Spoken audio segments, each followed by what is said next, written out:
feeling. I don't ever want to leave. I'm in a trophy club.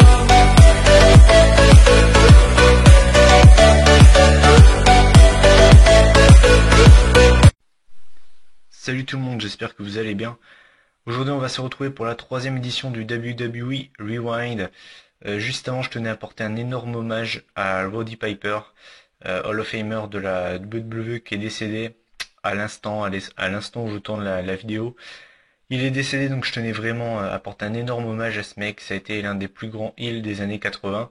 Pour beaucoup il a révolutionné le catch et pour beaucoup c'est le plus grand heel de l'histoire du catch, qui a inspiré beaucoup de catcheurs et je tenais à apporter un énorme hommage à ce mec. Euh, et c'est vraiment pas facile en étant fan de catch actuellement. On a quand même eu 2 décès en l'espace de 2 mois environ. On a eu Dusty Rhodes et maintenant on a Roddy Piper, deux légendes des années 80 et c'est vraiment triste d'apprendre ça. Donc voilà, gros hommage et rest in peace pour ce mec. Voilà, parti trop tôt à l'âge de 61 ans. Euh, voilà, c'est vraiment dur. Mais bon, voilà, donc rest in peace et voilà. Maintenant, je vais passer du coup à ma vidéo. Donc WWE Rewind numéro 3. Euh, je vais parler aujourd'hui d'un match qui s'est déroulé à WrestleMania 20, qui était donc Brock Lesnar contre Goldberg. Match dont je vais parler car selon moi ce match aurait dû être un classique de WrestleMania. Ça l'est, c'est considéré comme un classique, mais pas en positif, plutôt en négatif, car pour beaucoup, et j'en fais partie, pour moi ça fait en tout cas partie, c'est le pire en tout cas pour moi, le pire flop, le plus gros flop de l'histoire de WrestleMania. Alors pourquoi je vous dis ça? Déjà, pour ceux qui n'auraient pas vu le match, je vais vous expliquer ça comme ça. Donc en fait, on est d'accord que Brock Lesnar Goldberg sur la feuille, ça fait franchement rêver. C'est un match que beaucoup de fans veulent voir et voulaient voir à l'époque, car je vous rappelle que ce match a été fait en 2004. Il n'y a eu qu'un seul affrontement entre les deux. C'était un petit peu comme, pour ceux qui pourraient comprendre, c'est un petit peu, si je pourrais comparer, un peu un John Cena Batista, c'est-à-dire deux forces de la nature, deux monstres qui allaient s'affronter.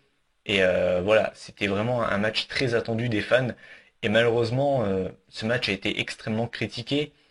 Déjà pour une raison, donc déjà la qualité du match. Le match a duré, je crois, 10 minutes à tout casser, donc ce qui est pas dégueulasse, mais c'est pas la durée qui pour moi est le gros problème de ce match, c'est le contenu en fait in-ring de ce match qui est vraiment le problème.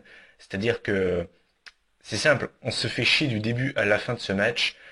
Pour résumer en gros comment ça se passe, il y a genre 4 reprises à tout casser dans ce match, avec une victoire de Goldberg sur Lesnar, avec un jackhammer et un spear.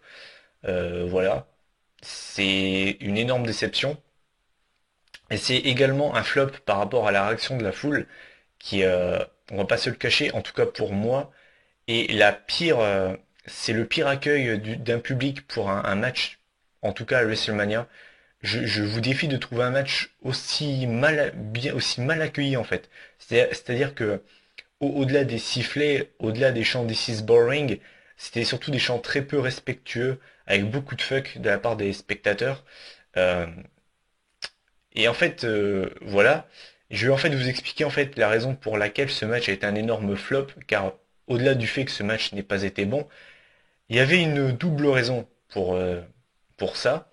Donc d'un côté, on avait Goldberg qui prenait sa retraite tout simplement, qui pour moi d'ailleurs a été un foutage de gueule, parce qu'il faut quand même rappeler que le mec a signé et a débuté à la WWE, si je me trompe pas, le lendemain de WrestleMania 19, donc c'était en avril 2003, et le mec, le lendemain de WrestleMania 20, son contrat se termine, c'est-à-dire que le mec est resté moins d'1 an à la WWE, donc je pense que c'est quand même une sacrée douille. Je pense surtout que Goldberg a signé pour la thune, il en avait juste rien à faire.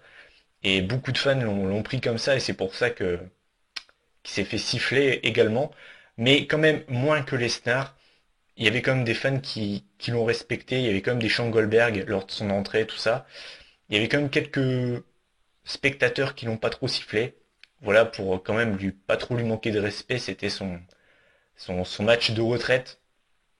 même si après ce match il a catché vite fait au Japon. Voilà. Et Brock Lesnar, c'est une toute autre raison qui, pour moi, est totalement justifiée. Donc en fait, Brock Lesnar, lui également, prenait sa retraite des rings, enfin même si LOL, il est revenu à la WWE en 2012, et entre-temps, en 2005, si je me trompe pas, il a dû également catcher au Japon. Euh, Lui prenait sa retraite de la WWE pour une toute autre raison, pardon. C'est tout simplement que lui, il en avait marre, voilà, et il aimait pas voyager. Comme il disait, voilà, on est en route quasiment toute l'année avec la WWE, et moi, je supporte pas ça. Pour lui, c'était trop dur de pas voir ses proches, parce que forcément, quand on est catcheur, on voit très peu ses proches. Et Monsieur Lesnar, bah lui, a pas trop aimé. Donc, vous allez vous dire, bah, qu'est-ce qui se passe? Pourquoi les gens ont mal réagi? Bah, le problème, c'est que la WWE avait tout misé sur lui.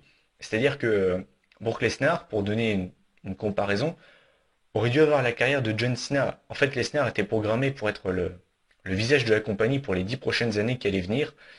Et finalement, ben, le mec les a carrément laissé tomber. Et du coup, il a également donc forcément laissé tomber la WWE, mais également les fans. Et ça, les fans n'ont pas apprécié, et surtout que c'était à New York. New York qui est réputé pour être une ville très très dure, surtout pour les fans de catch. Donc forcément, Lesnar a eu un très très mauvais accueil. Je peux peut-être même le dire, c'est peut-être le pire accueil de l'histoire de WrestleMania. J'ai pas le souvenir d'avoir un catcheur qui était aussi mal reçu et aussi comment dire, autant sifflé en fait. Parce que c'était au-delà des sifflets, c'était également un manque de respect puisqu'il avait des fucks qui pleuvaient pour lui. Et j'ai quand même raconté la fin qui pour moi sauve le match. On a Stone Cold Steve Austin qui a porté son stunner sur Goldberg et sur Lesnar, qui a d'ailleurs fait exploser la foule. Donc voilà. Mais pour revenir vite fait sur Lesnar, en fait Lesnar devait à la base partir pour le football américain. Finalement, il a fait un test. Et je ne sais plus trop comment ça s'est passé. Je crois qu'il a fait des tests et finalement il s'est révélé négatif. En tout cas, il n'était pas. Je sais plus ce qui s'est exactement passé. Donc du coup ensuite, il est retourné catcher au Japon vite fait. Il a catché environ un an au Japon, si je me trompe pas. Et finalement, ensuite, il a parti faire son entraînement pour rejoindre l'UFC.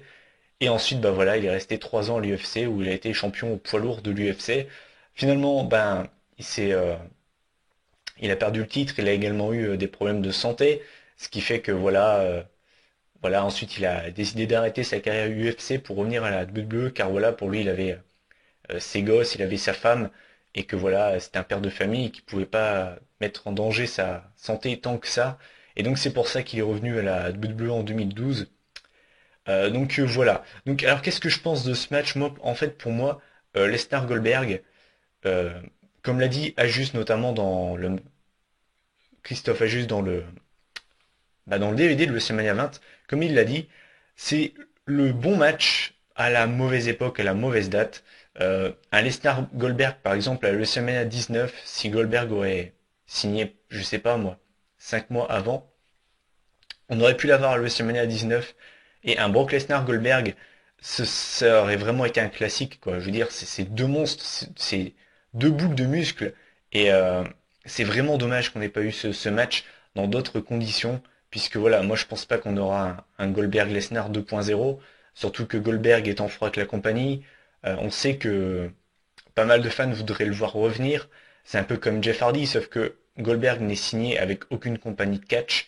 Il a toujours promis à son fils que il voulait voir son fils, voir son père en tout cas en action sur le ring, avoir un dernier match. Maintenant le problème c'est que ben il est en froid avec Vince McMahon et, et voilà. À mon avis, on n'aura pas de retour de Goldberg et à mon avis un Goldberg Lesnar, il y a très très très peu de chances que ça arrive. Donc voilà, c'est vraiment dommage parce que pour moi ce match avait vraiment le potentiel en tout cas pour être un classique de WrestleMania et bah voilà, l'histoire en a décidé autrement. Donc écoutez, c'était le WWE Rewind numéro 3. Je vous invite à donner votre avis en commentaire. Si j'ai des choses à améliorer, s'il y a des choses que vous n'avez pas trop aimé. Si vous n'avez pas trop aimé cette vidéo, n'hésitez pas à le dire. En aucun cas je vais vous insulter. Je suis là également pour écouter votre avis. Et si c'est négatif et que c'est bien construit, il n'y a aucun problème. Par exemple, si vous venez me lâcher ces genre ah c'est de la merde, ce genre de commentaires là, ça va pas m'aider à avancer. Voilà. Par contre, si vous me faites un commentaire constructif en me disant j'ai pas aimé parce que il n'y a pas de problème. Voilà. Juste avant de finir cette vidéo, encore une fois, gros soutien à tous les fans de catch, voilà, la perte de Roddy Piper. C'est vraiment une grosse perte hein, quand même pour le monde du catch. Ça fait deux légendes des années 80 qui partent en moins de 2 mois, c'est vraiment triste. Et j'ai été blasé en fait d'apprendre ça parce que c'est limite coup sur coup en fait. C'est ça qui est vraiment triste, c'est que ce que je veux dire, le prenez pas mal, mais si on aurait eu par exemple un décès en janvier et et un en décembre par exemple, ce serait passé un peu mieux quand même. Là, c'est quand même coup sur coup, c'est deux en 2 mois et ça fait quand même beaucoup. Donc je suis vraiment attristé par ce décès parce que voilà, beaucoup de catcheurs ont pris exemple sur lui et c'est vraiment dommage. Donc rest in peace Roddy Piper. Tu reposes parmi les grands avec le Macho Man, avec André le Géant, Dusty Rhodes, euh, Owen Hart et tout ça et tout ça. Donc voilà, moi je vous dis à la prochaine. Ce sera certainement la review de Judgment Day 2005. Ça arrivera. Promis, ça arrive la semaine prochaine. Je peux pas vous dire une date comme ça. Voilà, je me tromperai pas. Moi je vous dis à la prochaine et salut.